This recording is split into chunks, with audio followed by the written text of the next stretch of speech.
नमस्कार, मैं रवीश कुमार। ये चुनावी मौसम है, लोकतंत्र के उस खुले मैदान का मौसम जहां एक एक दाना भी खींच लिया जाता है, जहां एक एक वोट की आवाज भी बदल सकती है सत्ता की भाषा, जहां हवा पलटते देर नहीं लगती और नेता अपना झंडा, अपनी टोपी, अपनी विचारधारा बदलते हैं, वैसे ही जैसे कोई ट्रैक शूट बदलता है। और अब इस सियासी भूचाल में एक नई हलचल, एक नई चाल चल दी गई है।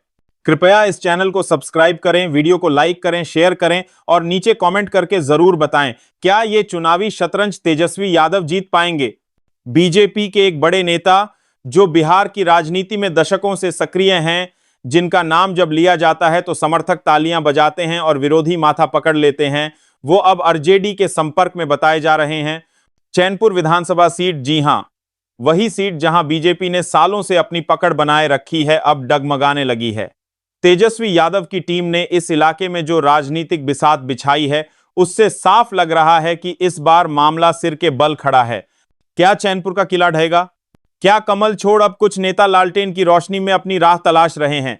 सूत्र बताते हैं कि चैनपुर सीट से बीजेपी के पूर्व विधायक या वरिष्ठ नेता का आरजेडी में जाना लगभग तय है। बातचीत अंतिम चरण में है। अब सवाल उठता है, कौन है यह नेता?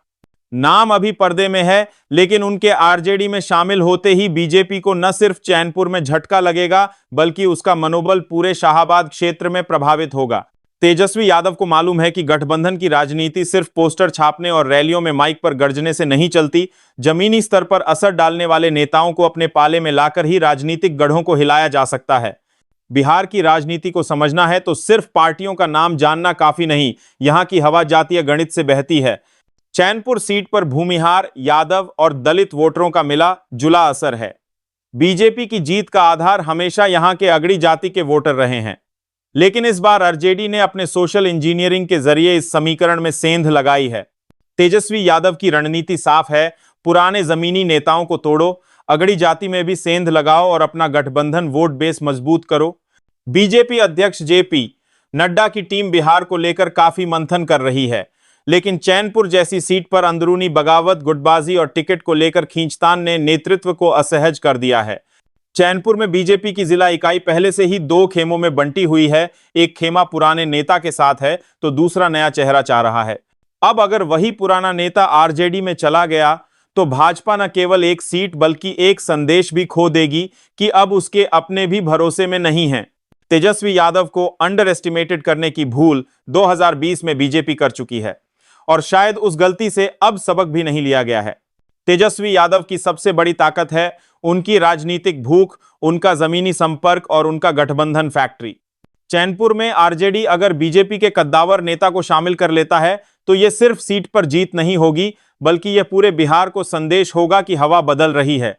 अगर आप मानते हैं कि बिहार की राजनीति में कुछ बड़ा पक रहा है तो इस वीडियो को लाइक जरूर करें, सब्सक्राइब करें ताकि अगली खबर आपसे छूटे नहीं, शेयर करें ताकि सियासी चालों का विश्लेषण सबके सामने आए, और कमेंट में बताइए क्या आप इस बदलाव से सहमत हैं। मित्रों, ऐसे समय में जब टेलीविजन स्टूडियो में सिर्फ नारों और आरोपों की गूंज है, जमीनी सच्चाई, स्थानीय समीकरण और नेतागण के बदलते रुख की बातें कोई नहीं करता, चैनपुर पर शायद ही किसी ने कोई प्राइम टाइम किया होगा। क्यों? क्योंकि वहां न तो कोई दंगा हुआ है, न ही कोई हंगामा, सिर्फ एक नेता पार्टी बदल रहा है। लेकिन यही छोटा सा फैसला एक बड़े बदलाव का संकेत है। आप इन सवालों को उठाइए, क्योंकि अगर जनता सवाल नहीं पूछेगी तो नेता जवाबदेह नहीं होंगे। तो मित्रों, कहानी इतनी सी है कि बिहार में फिर एक बार गठबंधन की पिच पर खेल शुरू हो चुका है। तेजस्वी यादव बॉल डाल चुके हैं। अब देखना यह है कि बीजेपी उसे बैकफुट पर खेलती है या कोई बड़ा शॉट मारती है। जनता की आंखें इस बार खुली हैं, वो देख रही है कि कौन किसके साथ जा रहा है और किसके जाने से किसकी चूलें हिल रही हैं। आप भी इस चुनावी मौसम के गवाह बनिए। वीडियो को लाइक कीजिए, चैनल को सब्सक्राइब कीजिए, शेयर कीजिए ताकि लोग जानें कि बिहार में सियासत अब हाई वोल्टेज मोड में है, और कमेंट करके बताइए क्या बीजेपी को झटका लगने वाला है या ये सिर्फ एक अफवाह है। इतना ही था आज का प्राइम टाइम। अगली बार फिर मिलेंगे किसी नई चाल, किसी नई खबर और किसी नई राजनीति के साथ। तब तक के लिए नमस्कार, मैं रवीश कुमार।